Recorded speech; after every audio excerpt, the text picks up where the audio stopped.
자, 그 다음에 추정상속입니다. 많은 분들이 상속 추정의 규정 때문에 상속인들이 상속세를 낼 때 힘들어하고 있습니다. 아버님이 돌아가시기 전에 현금으로 인출한 금액을 어디에 사용했는지를 소명하지 못하면 자식들에게 현금으로 증여한 걸로 봐서 상속재산으로 보겠다라는, 이건 조세 법률주의의 위배가 되는 거 아닙니까? 아버님이 돌아가시기 전에 현금으로 기부를 할 수 있고 필요한 것을 살 수도 있는데, 돌아가시기 전에 현금 인출한 금액을 자식이 어디에 사용했는지를 소명하지 못하면 현금으로 증여한 걸로 봐서 상속재산을 보겠다. 이 엄청난 상속 추정 규정 때문에 많은 분들이 상속세 조사를 받으면서 힘들어하고 있습니다. 여러분, 예를 들어볼까요? 아버님이 돌아가시기 전에 1억을 현금으로 인출해서 장롱에 넣습니다. 아버님만이 아니 장롱에. 그리고 나서 1년 후에 돌아가셨어요. 상속재산에 들어갑니까? 빠집니다. 예금에는 1억이 빠져 있는 겁니다. 현금 1억이 상속재산에 포함이 됩니까? 빠집니까?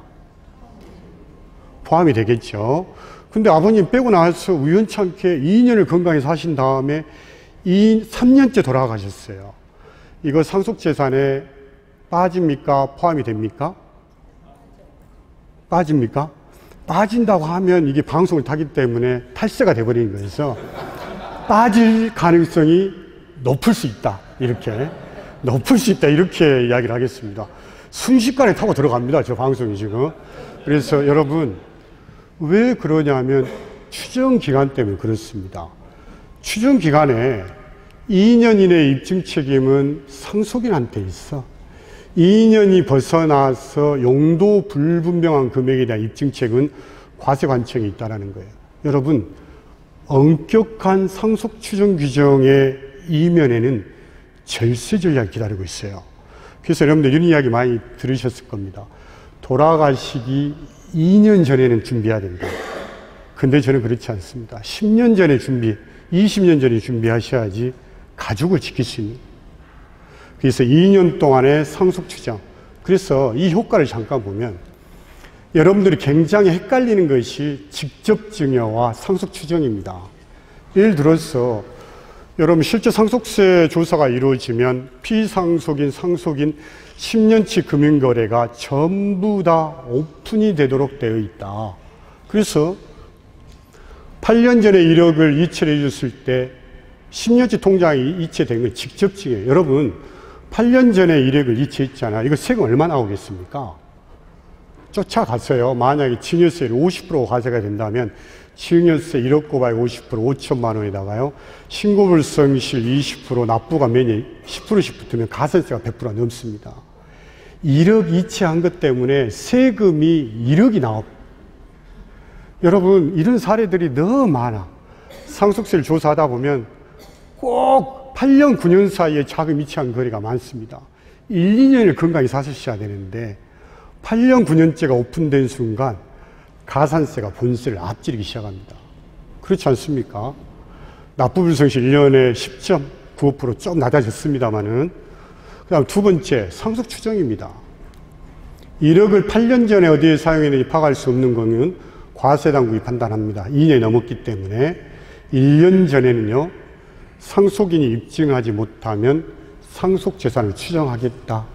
이게 엄격한 상속 추정 규정이 되겠습니다. 자, 그 다음에 상속 공제 테마입니다. 여러분, 상속 공제 이내의 금액이라면 사전 증여보다 상속이 유리하다. 여러분, 일반적으로 일괄 공제요, 배우자는 5억에서 30억까지 공제가 되고요. 가업 상속 공제 가업을 10년 이상 영위했다면 200억, 300억, 500억까지 현재 가업 상속 공제가 되고 있습니다. 그 다음에 동거주택 상속 공제, 무주택자인 상속인이 10년 이상 동거했다면 주택가에게 80%까지 공제를 해준 거 있더라. 동거주택 상속 공제에 해당이 된다면 여러분들 증여가 아니라 상속을 선택을 하셔야 된다. 상속 공제를 정확히 체크하는 것이 절세의 지름길이다. 여러분, 현재 상속세가 급증하고 있습니다. 여러분, 배우자가 살아있을 때 상속재산 10억만 넘어도 상속세가 나오도록 되어 있습니다. 여러분, 사실 강남에 10억 재산 거의 대부분의 우리 선생님들이 상속세 이슈가 있다는 거고, 배우자가 없는 경우에는 5억 재산, 배우자가 있는 경우에 10억 재산이 넘어가면 상속세 이슈에 맞닥뜨린다. 그 다음에 홀어머니, 홀아버님인 경우에는 5억만 초과해도 상속세 이슈가 있다. 이렇게 보시면 되겠습니다. 여러분, 배우자 공제를 이렇게 질문하시는 분들이 많아요. 내가 상속재산이 30억이야. 이 30억을 배우자한테 100% 상속을 해주면 배우자 공제 30억에 해당이 됩니까? 라고 물어보는데, 천만의 말씀. 배우자 상속공제는 30억 곱하기 1.5 플러스 1 플러스 1분의 1.5에 해당하는 부분만큼만 배우자 상속공제가 되는 겁니다. 30억 재산을 배우자에게 100% 상속했다고 해서 상속공제가 30억이 되는 것이 결코 아니다. 배우자 공제 30억을 받기 위해서는 최소한 상속재산이 70억이 넘어야 된다. 배우자 상속공제.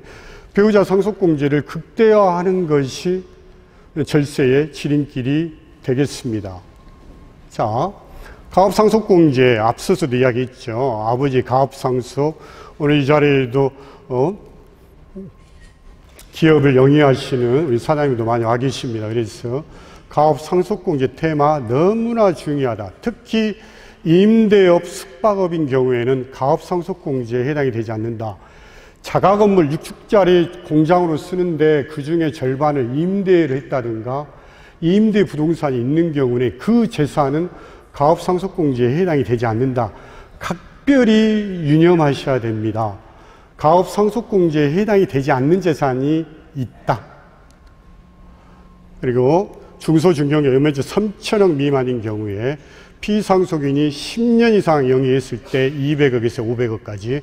그 다음에 너무나 중요한 것이 특수관계자 지분 포함해서 50% 이상이어야 된다는 거죠. 굉장히 중요합니다. 40%, 30% 가업상속공제에 해당이 되지 않습니다.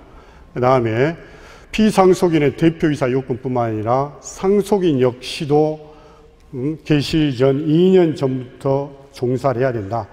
불가피한 경우에는 65세 이전에 불가피한 경우에는 2년 미만이라도 괜찮더라라는 예외조항이 있습니다. 자, 앞에서도 이야기했지만 가업상속공제에 대해서 엄격한 사후관리에 대해서 굉장히 중소기업 중앙에 중소기업부터 많은 지금 건의사항을 받고 있습니다. 그 중에 가장 중요한 건의사항이 사후관리 10년, 아버님이 돌아가셨을 때 100명을 유지했다면 한 해라도 80명 밑으로 떨어져서 안 되고 10년간 평균 100명을 유지해야 된다는 조건에서 7년으로 현재 개정안이 나와 있습니다.